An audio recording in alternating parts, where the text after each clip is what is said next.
You warm, Chris? Yeah.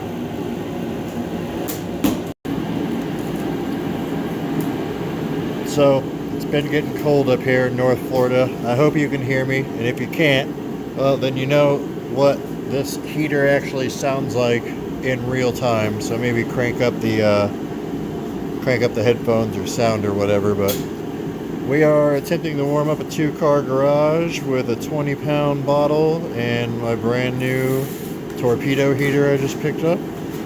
I don't really have an enclosed place to use it, so Chris is getting ready to put together his new workbench, and I figured I'd bring it over here because this garage gets super duper cold pretty quickly as soon as the sun goes down.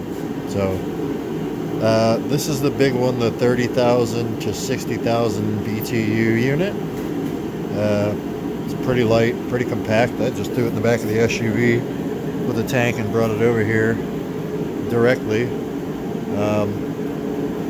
Make sure you get at least a 20-pound tank. I didn't realize that. I bought some of the smaller Craftsman tanks and they don't work.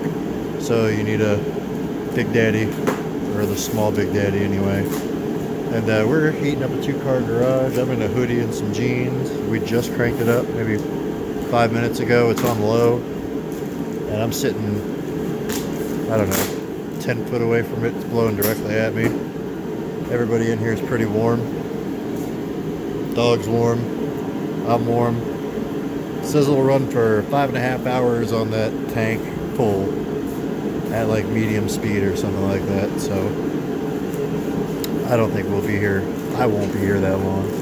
It'll be dark.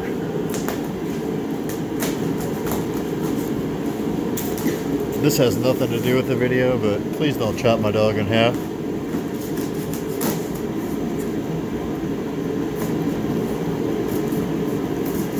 Where the hell did you get a fucking Ugandan African warlord knife? Ugandan African warlord? Yeah, I guess that makes sense.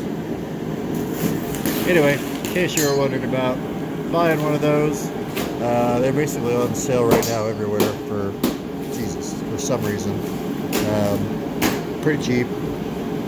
Biggest expense was the propane tank. I didn't have one. They went out and bought the small ones. They didn't fit, so I had to go out and drop $70 on a new full tank. I forget exactly what I spent on the heater, but it's going to go in my workshop once it gets delivered in like a month. Currently, I use it to warm wherever I am. Alright, if you got any questions, just drop them in the comments. It's a pretty simple setup. All you need is a pair of pliers, the tank, the heater, and an extension cord, because the cord that comes off the back of that thing, we're roasting marshmallows. Also, this thing would be great for roasting marshmallows and cooking hot dogs and stuff. We got the screen in front of it because there's puppies and shit that run around, and Chris likes to do that. So you will need an extension cord. The cord that comes off the back of that thing is maybe 6 inches long, and it's a 3-prong. Just know that. Stop, man, that shit stinks. Later, taters.